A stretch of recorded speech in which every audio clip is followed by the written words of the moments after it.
এই গরমের মধ্যে সাবুদানা আর কিছু ফ্রুটস দিয়ে খুব মজাদার আর অনেক বেশি রিফ্রেশিং একটা ডেজার্ট রেসিপি শেয়ার করব, যেটা খেলে শরীরের সব ক্লান্তি এক নিমেষে দূর হয়ে যাবে।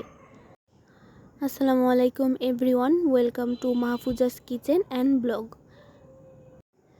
গরমে ঠান্ডা ঠান্ডা রিফ্রেশিং কিছু খেতে চাইলে এই সাবুদানার ডেজার্ট শুধুমাত্র রিফ্রেশিং না, এটা অনেক বেশি মজাদার আর অনেক বেশি হেলদি।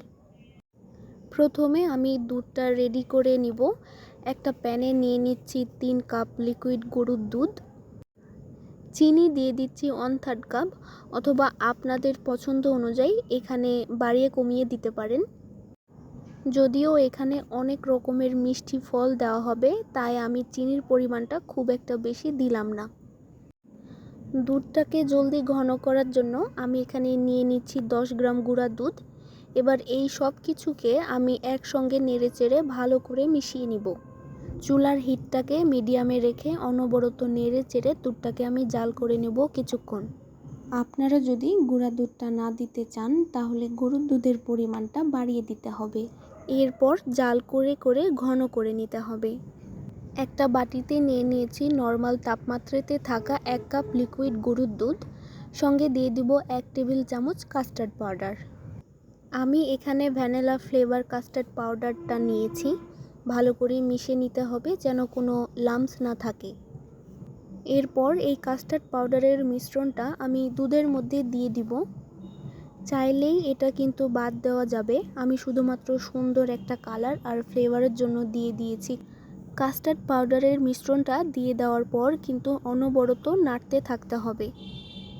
কোনোভাবেই নাড়াচাড়া অফ করা যাবে না, তা না হলে কিন্তু দলা ধরে যাবে আর নিচ থেকেও লেগে যাবে। আমি আরও প্রায় 4-5 মিনিটের মতো জাল করে নিয়েছি। এর চেয়ে বেশি জাল করা যাবে না, তাহলে দুধটা কিন্তু অতিরিক্ত ঘন হয়ে যাবে। এই অবস্থায় আমি চুলা থেকে নামিয়ে একটা বোলে নিয়ে নিচ্ছি। এর মধ্যেই কিন্তু দুধটা ঠান্ডা হয়ে যাবে। এরপরে সাবুদানাগুলোকে সিদ্ধ করে নিতে হবে। একটা প্যানে পরিমাণ মতো পানি নিয়ে নিয়েছি। পানির পরিমাণটা একটু বাড়িয়ে নিতে হবে।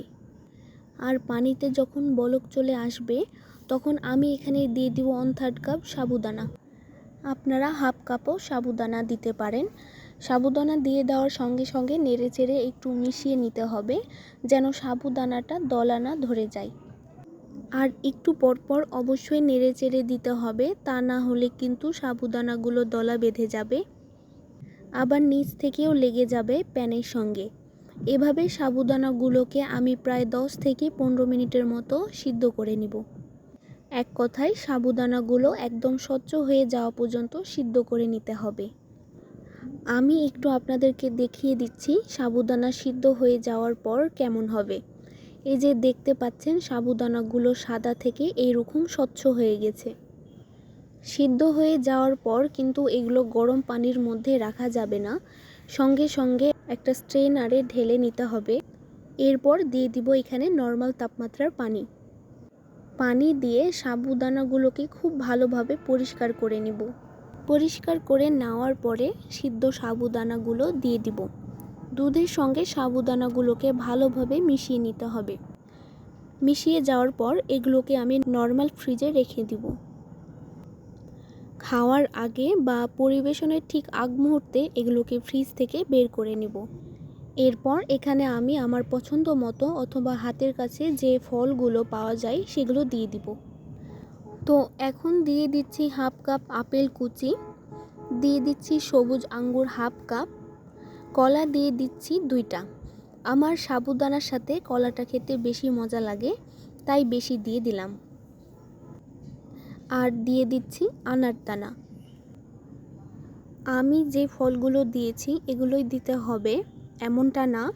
টক ছাড়া আপনারা এখানে যে কোনো ফল আপনাদের পছন্দ অনুযায়ী বা হাতের কাছে যেগুলো অ্যাভেলেবেল পাবেন সেগুলো দিলেই হবে। খাওয়ার আগ পর্যন্ত এগুলোকে নর্মাল ফ্রিজে রেখে দিতে পারেন। এই গরমে ঠান্ডা ঠান্ডা ডেজার্ট খেতেও অনেক বেশি মজা লাগবে। এরকম ডেজার্ট যদি আপনারা খান শরীরের ক্লান্তি তো দূর হবে, মন প্রাণ এক নিমিষে কিন্তু জুড়িয়ে যাবে। একদমই সহজভাবে অনেক বেশি হেলদি আর অনেক বেশি মজাদার একটা রেসিপি শেয়ার করেছি। আশা করছি আপনাদের কাছে খুবই ভালো লেগেছে আর সহজও লেগেছে। তাহলে আজকে এ পর্যন্তই। সবাই অনেক বেশি ভালো থাকবেন। আল্লাহ হাফেজ। আসসালামু আলাইকুম।